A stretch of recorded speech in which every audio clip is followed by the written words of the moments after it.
इस कार्यक्रम में उपस्थित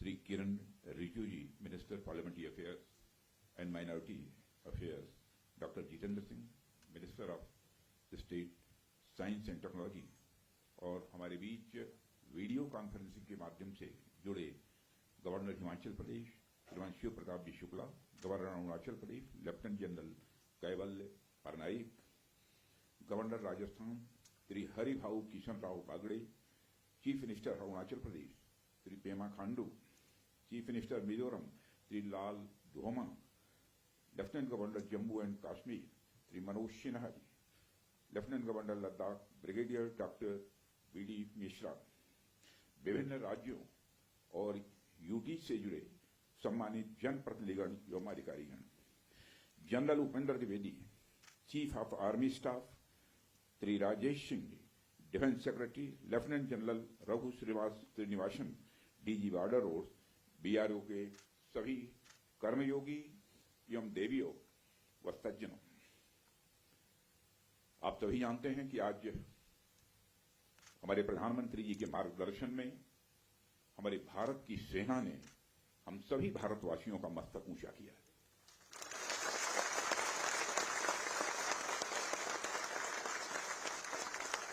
इसलिए मैं चाहता हूं कि एक बार अपने स्थान पर खड़े हो जाएं और मैं नारे लगाऊंगा हमारे देश के सेना के जवानों के सम्मान में। हम सभी बोलेंगे, भारत माता की, भारत माता की, भारत माता की। बहुत बहुत धन्यवाद। साथियों, जैसी कि आप सबको जानकारी है कि कल रात हमारी भारतीय सेनाओं ने अपने अद्भुत शौर्य और पराक्रम का परिचय देते हुए एक नया इतिहास रच दिया है। साथियों, भारत की सेना ने सटीकता, सतर्कता और संवेदनशीलता के साथ कार्रवाई की है। हमने जो लक्ष्य तय किए थे उन्हें ठीक समय तय योजना के अनुसार सटीकता से उन्होंने ध्वस्त किया है और किसी भी नागरिक ठिकाने, सिविलियन पॉपुलेशन को जरा भी प्रभावित न होने देने की संवेदनशीलता भी हमारी सेना ने दिखाई है।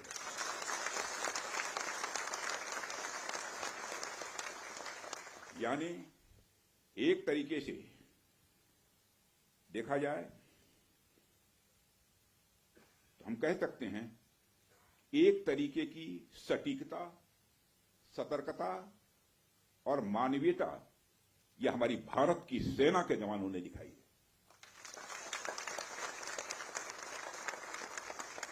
जिसके लिए मैं हमारे सेना के जवानों और अधिकारियों को पूरे देश की ओर से मैं साधुवाद देता हूं और सेना को संपूर्ण संबल प्रदान करने के लिए अपने प्रधानमंत्री माननीय नरेंद्र मोदी जी को भी मैं साधुवाद देता हूं।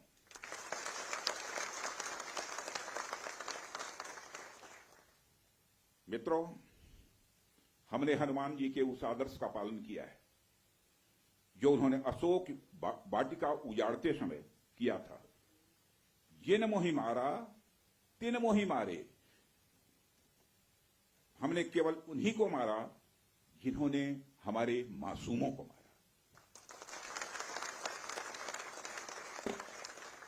साथियों, प्रधानमंत्री श्री नरेंद्र मोदी के नेतृत्व में हमारी सेनाओं ने ऑपरेशन सिंदूर लॉन्च करके पहले की तरह ही इस बार भी आतंकियों को ट्रेनिंग देने वाले कैंप्स को तबाह करके करारा जवाब दिया है। भारत ने अपनी सरजमी पर हुए हमले का जवाब देने के लिए अपने राइट टू रेस्पॉन्ड का इस्तेमाल किया है और हमारी यह कार्रवाई बेहद सोच समझकर सधे हुए तरीके से की गई है। आतंकियों के हौसले पस्त करने के उद्देश्य से यह कार्रवाई महज उनके कैंप्स और इंफ्रास्ट्रक्चर तक ही सीमित रखी गई है। मैं पुनः हमारे आर्म फोर्सेस के शौर्य को मैं नमन करता हूं। साथियों, आज बॉर्डर रोड ऑर्गेनाइजेशन के 66वें फाउंडेशन डे पर आपके बीच उपस्थित होना मेरे लिए गौरव का विषय है और यह खुशी की बात है कि आज इस इंपॉर्टेंट डे पर बीआरओ द्वारा निर्मित 50 इंफ्रास्ट्रक्चर प्रोजेक्ट्स का उद्घाटन करने का अवसर भी हमें प्राप्त हो रहा है। मैं आप सभी का आभार व्यक्त करता हूं कि आपने मुझे यहां आमंत्रित किया है। साथियों, किसी भी संस्थान के लिए उसका फाउंडेशन डे यह बहुत ही महत्वपूर्ण हुआ करता है। वैसे भी 65 वर्षों की आपकी जो यात्रा रही है वो बेहद गौरवशाली रही है। इसलिए आज का दिन उस गौरवमयी यात्रा को याद करने का दिन है।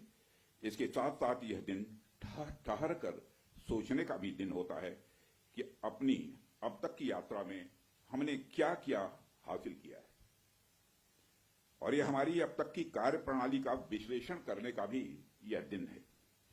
साथ ही यह एनालिसिस करने का भी दिन है कि भविष्य में हमारी राह क्या होनी चाहिए। साथियों, मैं देख पा रहा हूं कि वीडियो कॉन्फ्रेंसिंग के माध्यम से देश के अलग अलग क्षेत्रों से हमारे कई साथी जुड़े हुए हैं। अक्सर हम उद्घाटन के अवसर पर बड़ी बड़ी संस्थाओं का और बड़ी बड़ी एजेंसीज का नाम तो लेते हैं, परंतु ऐसे कई कर्मयोगी हैं जो पर्दे के पीछे रहकर काम करते हैं। किसी प्रोजेक्ट को पूरा करने में उनका योगदान भी बेहद महत्वपूर्ण होता है। इसलिए मुझे लगता है कि आज का दिन उनके योगदान को एक्नॉलेज करने और एप्रिशिएट करने का भी दिन है। साथियों, आज जम्मू कश्मीर, लद्दाख, सिक्किम, मिजोरम, अरुणाचल प्रदेश, पश्चिम बंगाल और राजस्थान में कई प्रोजेक्ट्स का उद्घाटन हुआ है। कहने को तो ये हम सारे फिजिकल इंफ्रास्ट्रक्चर हैं, लेकिन मैं इन्हें सिर्फ फिजिकल इंफ्रास्ट्रक्चर ही नहीं समझता। हमें जो सड़कें दिखती हैं, जो पुल दिखते हैं, वह सिर्फ दो स्थानों को जोड़ने वाले नहीं होते, बल्कि वह लोगों के दिलों को जोड़ने वाले होते हैं। इन प्रोजेक्ट से राष्ट्रीय सुरक्षा को तो मजबूती मिलती ही है, साथ ही साथ यह प्रोजेक्ट इन सभी रीजन्स को इकोनॉमिक प्रॉस्पेरिटी को भी बढ़ावा देते हैं।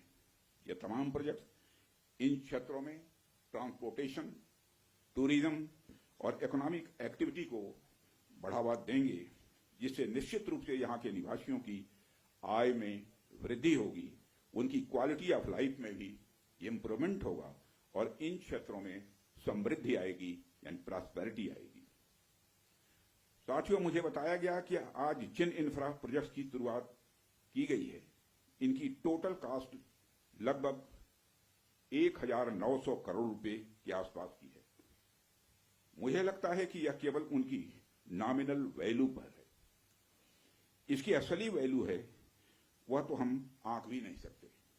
इन सड़कों के माध्यम से जब कोई बच्ची स्कूल जाएगी और अपना भविष्य बनाएगी, तो उसके इम्पैक्ट का आकलन भी हम नहीं कर सकते।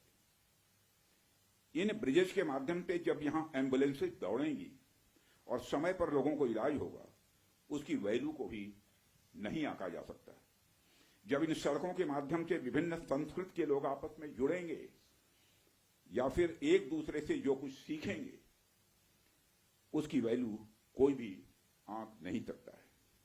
जब इन टनल्स के माध्यम से यहाँ के किसानों द्वारा उगाए गए फूल, फल, सब्जियां इत्यादि दूसरे क्षेत्रों में आसानी से पहुंचेंगे, उसका जो आर्थिक और सामाजिक प्रभाव यहाँ के किसानों पर पड़ेगा, उसकी वैल्यू, उसकी कीमत कोई भी नहीं आंक सकता।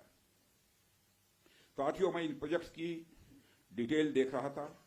मैंने देखा कि इनमें छोटे से लेकर बड़े रोड्स, टनल्स और ब्रिजेज हैं। कुछ मीटर से लेकर सैकड़ों किलोमीटर तक इनकी लंबाई है। हालांकि उनकी लंबाई से कोई खास फर्क नहीं पड़ता है। कोई पुल अगर छोटा है, कोई सड़क यदि छोटी है, तो इससे कोई खास फर्क नहीं पड़ता, क्योंकि दुनिया की लंबी से लंबी जो यात्राएं होती हैं वह सिर्फ एक छोटे से रास्ते से ही शुरू होती हैं। इसलिए इन प्रोजेक्ट्स की कीमत, इनकी वैल्यू सिर्फ इस बात से नहीं आंकी जा सकती क्या फाइनेंशियली या फिजिकली कितना बड़ा प्रोजेक्ट है और यह कितना छोटा प्रोजेक्ट है। असल में इनकी असली कीमत इस बात से है कि यह कितने परिवारों को जोड़ रही हैं, कितने लोगों की संस्कृति को, उनके रहन सहन को आपस में करीब ला रही हैं, कितने लोगों की आर्थिक और सामाजिक समृद्धि, इकोनॉमिक और सोशल प्रॉस्पेरिटी में अपना ये योगदान दे रही है। यह प्रोजेक्ट्स लोहे, कंक्रीट या कोलतार से बनी हुई एक संरचना भर नहीं है, बल्कि यह एक कमिटमेंट है, यह एक प्रतिबद्धता है सीमावर्ती क्षेत्र के विकास का। यह एक रिजॉल्व है, यह एक संकल्प है बॉर्डर एरियाज में क्वालिटी इंफ्रास्ट्रक्चर बिल्ड करने का। यह एक दृढ़ निश्चयता का डिटर्मिनेशन है लोगों के दिलों को जोड़ने का। इसलिए मैंने कहा कि ये प्रोजेक्ट्स इनवैल्यूएबल हैं, इनकी कीमत का आकलन नहीं किया जा सकता। साथियों, प्राचीन काल से ही मार्ग मानव सभ्यता के विकास में बड़ी महत्वपूर्ण भूमिका निभाते आए हैं। मार्गों की महत्ता हमारे इतिहास में हमेशा से रही है। जब आप मानवता का इतिहास पलट कर देखेंगे तो आप ये पाएंगे कि ट्रांसपोर्टेशन रूट्स ने कितना इंपॉर्टेंट रोल प्ले किया है।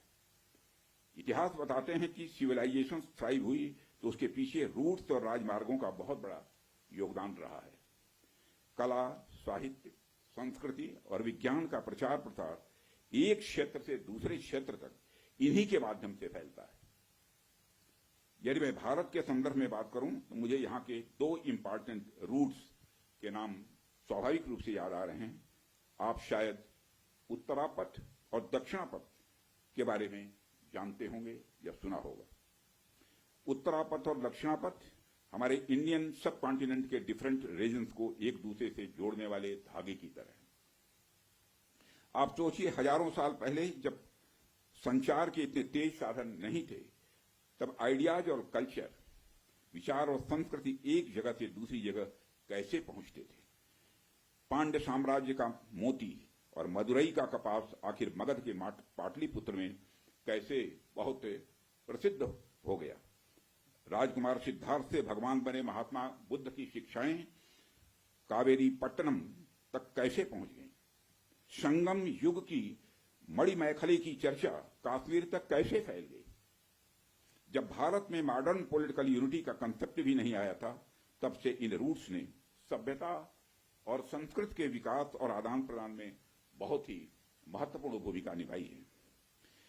यदि हम महात्मा बुद्ध के बाद के इतिहास पर भी नजर डालें, तब भी हमें यह देखने को मिलता है कैसे दूसरे क्षेत्रों से आकर लोगों ने भारत की संस्कृति को समृद्ध किया और भारत की संस्कृति से भी उन्होंने बहुत कुछ सीखा भी है। इन मार्गों का महत्व तब भी इतना ज्यादा था कि व्यापार के लिए समर्पित सड़कें बनाई जाती थी।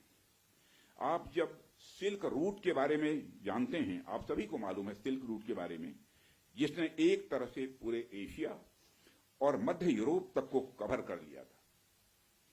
भारत से भी उस सिल्क रूट का एक बड़ा हिस्सा होकर गुजरता था, जिससे न सिर्फ सामान बल्कि संस्कृति और विचार का भी एक्सचेंज, आदान प्रदान यह होता था। एशिया और यूरोप के बीच कल्चरल एक्सचेंज, सांस्कृतिक आदान प्रदान में भी सिल्क रूट का बहुत बड़ा योगदान रहा है। साथियों, सिर्फ स्थलीय मार्ग का ही नहीं बल्कि जलीय मार्ग का भी ह्यूमन सिविलाइजेशन, मानव सभ्यता में एक बहुत बड़ा महत्व रहा है। मेसोपोटामिया की सभ्यता के साथ हमारा व्यापार जलीय मार्ग से ही होता था। अरब के जो व्यापारी आते थे वह भारत में जलीय मार्ग से ही आते थे। इन रूट्स का असर हमारे संस्कृति पर, हमारे परंपराओं पर और हमारी अर्थव्यवस्था पर तो पड़ा ही, साथ ही साथ इन रूट्स ने दुनिया को कई सारी नई चीजें भी सीखने को दी हैं। आप में से बहुत से लोग इस बात को जानते भी होंगे कि मानसून की हवाओं का जो कंसेप्ट है, और उसको सबसे पहले अरब के यात्रियों ने खोजा था, और वह कंसेप्ट तब खोजा गया था जब वह जलीय मार्ग से भारत में आते और जाते थे। इसी प्रकार भारत में हुई न्यूमेरिक्स, नंबर जो होते की खोज ने भी पहले अरब और बाद में यूरोप तक का रास्ता तय किया था। साथियों, प्रधानमंत्री जी के नेतृत्व में जब से हमारी सरकार आई है, तब से हमारे प्रधानमंत्री का इस बात पर विशेष ध्यान रहता है कि सीमावर्ती इलाकों का कैसे अधिकतम विकास किया जाए। यह बताने की जरूरत नहीं है कि कैसे सीमावर्ती इलाकों को लंबे समय तक उसको उपेक्षित किया गया, कैसे एक लंबे समय तक वहां पर अच्छी क्वालिटी के इंफ्रास्ट्रक्चर को छोड़िए, एक बेसिक क्वालिटी के भी इंफ्रास्ट्रक्चर को भी नहीं पहुंचाया गया। परंतु आज स्थितियां बदली हैं। आज सीमावर्ती क्षेत्रों में safe, secure and vibrant land borders को इंश्योर करने के लिए हमने वाइब्रेंट विलेज इनिशिएटिव भी प्रारंभ किया हुआ है। देश भर में सड़कों के निर्माण की यदि मैं बात करूं तो आज हम प्रतिदिन लगभग 35 किलोमीटर सड़कें बना रहे हैं, प्रतिदिन 35 किलोमीटर सड़कें बना रहे हैं। इसके अलावा भी हम बड़े स्तर पर कनेक्टिविटी को बढ़ावा दे रहे हैं। स्थितियां पहले की तुलना में कुछ इस प्रकार बदली हैं कि मुझे आए दिन बीआरओ के किसी न किसी कार्यक्रम में आकर सड़कों का, ब्रिजेस का, टनल्स का और ऐसे सैकड़ों प्रोजेक्ट्स का उद्घाटन करने का अवसर मिलता रहता है। साथियों, रक्षा मंत्री के रूप में मुझे बीआरओ द्वारा किए गए कामों को नजदीक से कई बार देखने का अवसर भी मिला है। पिछले कुछ वर्षों में मैंने देखा है कि कैसे बीआरओ ने बॉर्डर एरियाज में इंफ्रास्ट्रक्चर डेवलपमेंट के मामले में क्रांति ला दी है। बीआरओ ने जो काम किया है वह न केवल राष्ट्रीय सुरक्षा के लिए आवश्यक है, बल्कि दूर दराज के क्षेत्रों की अर्थव्यवस्था को बढ़ावा देने में भी यह सहायक सिद्ध हो रहा है। पिछले 4 वर्षों में ही आज के 50 नए प्रोजेक्ट्स के इनॉग्रेशन सहित बीआरओ ने 13,743 करोड़ रुपए के कुल इन्वेस्टमेंट के साथ 456 इंफ्रास्ट्रक्चर प्रोजेक्ट्स को सफलतापूर्वक पूरा किया है। इसके लिए मैं बीआरओ को बधाई देता हूं।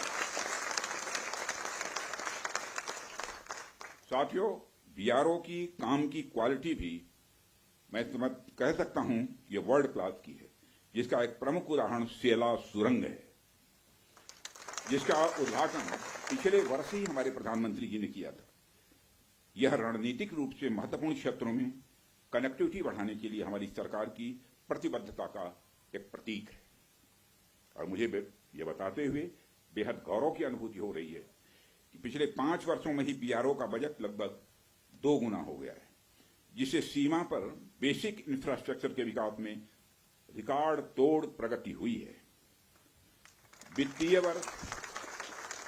वर्ष 2024 और 25 में बीआरओ ने 16,600 करोड़ रुपए का 16,600 करोड़ का रिमार्केबल एक्सपेंडिचर किया है, जो अपने आप में यह ऐतिहासिक है। साथियों, बीआरओ ने खुद को सबसे चुनौतीपूर्ण और सुरक्षा के सेंसिटिव एरियाज में भी बेसिक इंफ्रास्ट्रक्चर के विकास के लिए एक प्रमुख एजेंसी के रूप में अपने को स्थापित किया है। छत्तीसगढ़ के नक्सल प्रभावित क्षेत्रों में भी बीआरओ महत्वपूर्ण सड़क प्रोजेक्ट का सफलतापूर्वक निर्माण इस समय कर रहा है। आप सब तो जानते ही हैं कि जहां कोई नहीं पहुंचता वहां तक जाने वालों को ट्रेल ब्लेजर कहते हैं। बीआरओ के मामले में भी मैं यह कह सकता हूं, यहां तक आम सड़कें नहीं पहुंचती वहां बीआरओ पहुंचता है। यानी बीआरओ हमारे देश का रियल ट्रेल ब्लेजर है। जिस कठिन भौगोलिक ज्योग्राफिकल टेरेन जिसे बोलते हैं में आप सब काम करते हैं, जिन कठिन परिस्थितियों में आप सब काम करते हैं, अपने आप में यह बहुत ही प्रेरणास्पद है। हाई एल्टीट्यूड रीजन्स में एक्सट्रीम वेदर, लो ऑक्सीजन लेवल्स और बहुत ही कठिन काम करने की स्थितियां जहां रहती हैं, ऐसे में आप काम करते हैं। लद्दाख की ऊंची बर्फीली ऊंचाइयों पर से लेकर अरुणाचल प्रदेश के बीहड़ भूभागों तक बीआरओ के जवान लास्ट माइल तक कनेक्टिविटी सुनिश्चित करने के लिए काम करते हैं। और हमारे अरुणाचल प्रदेश के यहां पर हमारे केंद्र में जो मंत्री हैं श्री किरण रिजिजू जी, वो जानते हैं। जब मैं इनसे पूछता था कि आप लोग कन्वेंसिंग कैसे करते हैं चुनाव के दौरान में, तो जब उसकी चर्चा करते हैं तो सचमुच हम लोग तो इधर रहने वाले लोग कल्पना भी नहीं करते। कई बार इन्हें सब जीरो टेम्परेचर, लैंड स्लाइड और अवलांच का भी सामना करना पड़ता है। इन सारी विपरीत परिस्थितियों के बावजूद बीआरओ हमारे राष्ट्र के सीमावर्ती क्षेत्रों में बुनियादी ढांचों को मजबूत करने के लिए पूरी तरह से प्रतिबद्ध है। और यह वास्तव में आपका मोटो, ध्येय वाक्य जो है, कनेक्टिंग प्लेसेस कनेक्टिंग पीपुल, यानी स्थान को जोड़ने का मतलब होता है लोगों को आपस में जोड़ना। साथियों, मैं यहां दोहराने की जरूरत नहीं समझता हूं कि बीआरओ का सबसे बड़ा रोल उसका रणनीतिक रोल है, स्ट्रेटेजिक रोल है। आज की जो परिस्थितियां हैं उसको ध्यान में रखते हुए तो यह रोल और भी महत्वपूर्ण हो जाता है। ऐसे में आपको यानी बीआरओ को हमेशा अपनी पूरी तैयारी रखनी होगी। आने वाले किसी भी इवेंट के लिए हमें तैयार रहना होगा और हमें यह सुनिश्चित करना होगा कि हमारी तैयारियां युद्ध स्तर की हों। और इसे मैं कुछ उदाहरणों के साथ आपको बताना चाहूंगा। जैसे आप मान लीजिए कि आपके पास बेहद तेज गति से चलने वाला कोई व्हीकल है, कोई गाड़ी है, लेकिन उसकी स्पीड के हिसाब से कोई सड़क आपके पास नहीं है। ऐसे में फिर उस गाड़ी का कोई मतलब नहीं रह जाता है। हमारे पास कितने भी बड़े टैंक्स या आर्मर्ड व्हीकल क्यों न हो, लेकिन यदि सही समय पर सही स्थान तक वह नहीं पहुंच पा रहे हैं तो उनका कोई महत्व नहीं है। यदि हम नए नए फाइटर प्लेन्स अपने बेड़े में शामिल करें, लेकिन हमारे पास एयरबेस की अच्छी फैसिलिटी न हो तो उनका कोई महत्व नहीं रह जाता है। हमें जब भी मॉडर्नाइजेशन की बात हम करते हैं, हम जब भी डेवलपमेंट एक्टिविटीज पर ध्यान देते हैं, तो हम एक सर्टेन एजम्पशंस के साथ ऐसा करते हैं। हमारे कुछ डिफाइंड पर्पसेस होते हैं जिनको ध्यान में रखकर हम कोई भी डेवलपमेंट एक्टिविटी करते हैं। जैसे यदि हमारा कोई फाइटर प्लेन अपने बेस के अलावा किसी सड़क पर उतरता है तो उसके सड़क पर उतरने मात्र से ही उसकी क्षमता कई गुना बढ़ जाती है, क्योंकि अब उसके पास बेस के साथ साथ सड़क के रूप में भी एक विकल्प मौजूद है। ऐसे में उस फाइटर प्लेन को अपनी हर छोटी मोटी जरूरत के लिए बेस पर वापस नहीं जाना पड़ेगा। इसलिए हम हमारी आर्म फोर्सेस की हर जरूरत के लिए न्यू जनरेशन इंफ्रास्ट्रक्चर बिल्ड करें। यह समय की आवश्यकता है, यह समय की मांग है। मुझे पूरा विश्वास है कि बीआरओ इस आवश्यकता के अनुरूप पूरी तरह से तैयार है। साथियों, एक रक्षा मंत्री के रूप में और इसके पहले एक गृह मंत्री के रूप में मुझे बीआरओ द्वारा निर्मित सड़कों पर यात्रा करने का कई बार सुखद अनुभव भी मिला है। उन अनुभवों के आधार पर मैं यह कह सकता हूं कि जिस हाई क्वालिटी की सड़क आप लोग बनाते हैं वह अद्भुत है। वह सड़कें इतनी सुंदर होती हैं कि उस पर चलते हुए आदमी कई बार अपनी मंजिल तक भूल जाए। मैं तो देशवासियों से यह भी कहना चाहूंगा, यदि आपको बिना मंजिल की यात्रा का आनंद लेना है, लेकिन पर्वतीय क्षेत्रों में, मैं मैदानी क्षेत्रों की बात नहीं कर रहा हूं, पर्वतीय क्षेत्रों की बात कर रहा हूं, यदि आपको बिना मंजिल की यात्रा का आनंद लेना है और पर्वतीय क्षेत्रों में, तो आप बीआरओ की बनाई हुई सड़कों पर निकल पड़िए। आपको जो आनंद आएगा उसे आप कभी भूल नहीं पाएंगे। और मैं यह सिर्फ कहने के लिए नहीं कह रहा हूं, बल्कि बहुत सोच समझकर यह बात मैं कह रहा हूं।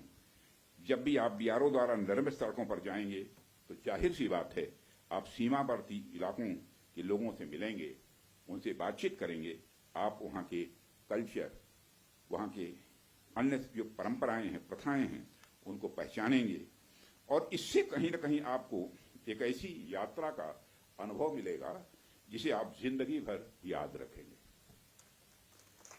और आप आज जब हम इस बड़े दिन का जश्न मना रहे हैं, तो आइए हम एक ऐसे भविष्य का निर्माण करने का संकल्प लें जहां हमारे सीमावर्ती इलाकों का हर गांव, वहां का हर नागरिक अपॉर्चुनिटी या अवसर, सिक्योरिटी यानी सुरक्षा और प्रॉस्पेरिटी यानी समृद्धि से युक्त हो। आइए हम मिलकर एक ऐसे भारत के निर्माण की ओर आगे बढ़ें। साथियों, जहां इस देश के सबसे विकसित इलाके में और इस देश के सीमावर्ती इलाकों में कोई अंतर न हो, असल मायने में हम तभी 2047 तक एक विकसित राष्ट्र का निर्माण कर पाएंगे। इसी आशा और विश्वास के साथ मैं अपनी बात को समाप्त करता हूं और अंत में एक बार मैं फिर आप सभी को बीआरओ के स्थापना दिवस की ढेर सारी हृदय से बधाइयां देता हूं। आप सबका बहुत बहुत धन्यवाद। और आप एक बार बोलिए, भारत माता की जय। गुड।